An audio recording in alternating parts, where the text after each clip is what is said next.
Avui us preparem pollastre amb camagrocs, un platillo per llepar-se els dits. Quan sigui temporada de bolets podem fer servir els bolets frescos. I si no, també poden ser assecats, que són els que utilitzarem nosaltres per a aquesta recepta.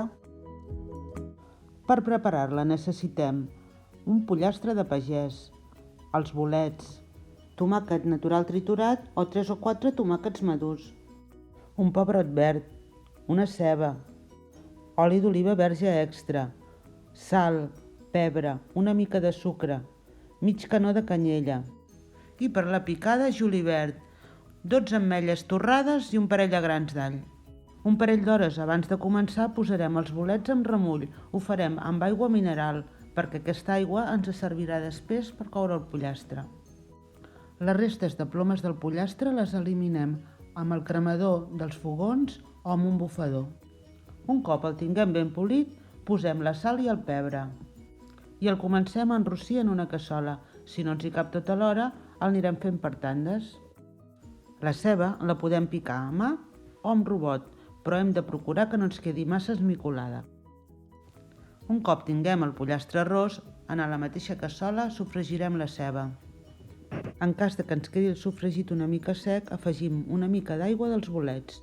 I mentre la ceba es cou, picarem el pebrot, que també el podem picar a mà o amb el robot.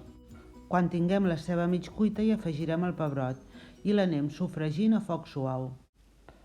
Ratllem els tomàquets i quan tinguem la ceba i el pebrot cuits, l'afegim a la cassola. Salpebrem, afegim la canyella i acabem el sofregit de tomàquet. I en cas de que ens faci falta, podem afegir una mica de l'aigua dels bolets. Quan tinguem el sofregit pràcticament fet, hi podem afegir un bon raig de brandi. Això és opcional, però a nosaltres ens agrada posar-li. I ja tenim el sofregit llest. I ara és l'hora d'afegir-hi el pollastre. Li donem un parell de toms per barrejar-lo bé amb el sofregit i afegim l'aigua dels bolets. I el deixarem fent xup-xup més o menys una horeta. Tot depèn de la mida del pollastre. A la meitat de la cocció li donarem la volta i al cap d'una estona hi afegirem els bolets. Preparem la picada, la barregem amb una mica de suc del mateix guisat i 10 minuts abans d'acabar l'afegim a la cassola. I ja el tenim, un platillo per sucar i pa.